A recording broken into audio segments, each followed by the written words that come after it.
Hello বন্ধুরা, সবাই কেমন আছেন? আশা করি সবাই অনেক ভালো আছেন। যে যেখান থেকে দেখছেন সবাইকে অসংখ্য ধন্যবাদ জানাই। সো আমি আজকে রান্না করছি নিরামিষ ফুলকপির রসা।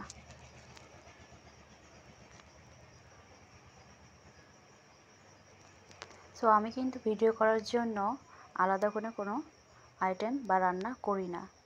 বাসায় যা রান্না করি সেটাই আমি তুলে ধরার চেষ্টা করি, বা আমরা যা ভালোবাসি সেটাই রান্না করি, এবং সেটাই আমি ভিডিও করে আপনাদের মাঝে ছড়িয়ে দেওয়ার চেষ্টা করি।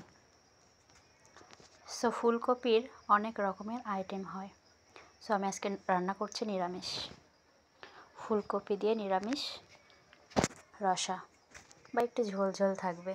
সো ফুলকপি আমি আগেই কেটে নিয়েছিলাম, ধুয়ে নিয়েছি। তারপর তেলে আমি একটু জিরা সম্বরা দিয়েছি, তেজপাতা দিয়েছি, একটু কাঁচা ঝাল দিয়েছি এবং দুটো লঙ্কা দিয়েছি। সো ভালো করে ভেজে নিতে হবে।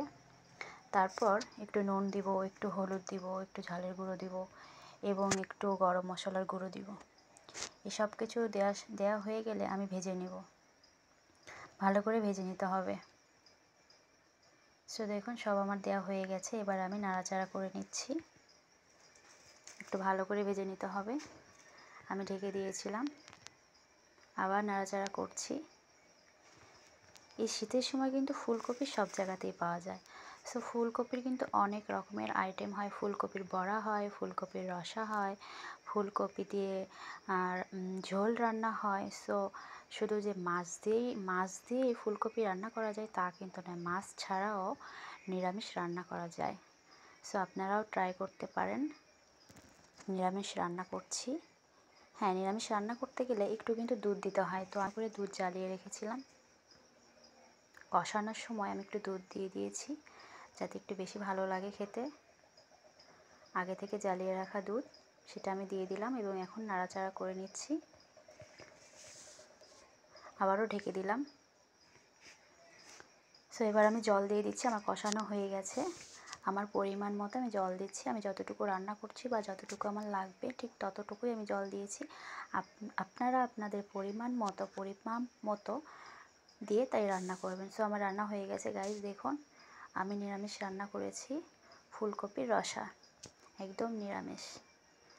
সো নিরামিষ রান্না যদি করা যায় ভালো মতো তাহলে খেতেও কিন্তু অনেক ভালো লাগবে। শুধু মাছ দিয়ে রান্না করলেই যে বেশি ভালো লাগবে তা কিন্তু নয়। দেখুন আমার রান্নাটা হয়ে গেছে কমপ্লিট। সো কালারটা দেখুন। ফুলকপিগুলো কিন্তু ভেঙে যায়নি। এমনভাবে ভাজতে হবে এবং রান্না করতে হবে যাতে বেশি ভেঙে না যায় বা গলে না যায়, কারণ যদি গলে যায় বা ভেঙে যায় তাহলে কিন্তু খেতে ভালো লাগবে না। সো দেখুন আমার ফুলকপিগুলো একদম আস্তে আস্তে আছে, একদম ভিতর থেকে কিন্তু সফট হয়ে গেছে। রান্নাটা দেখুন,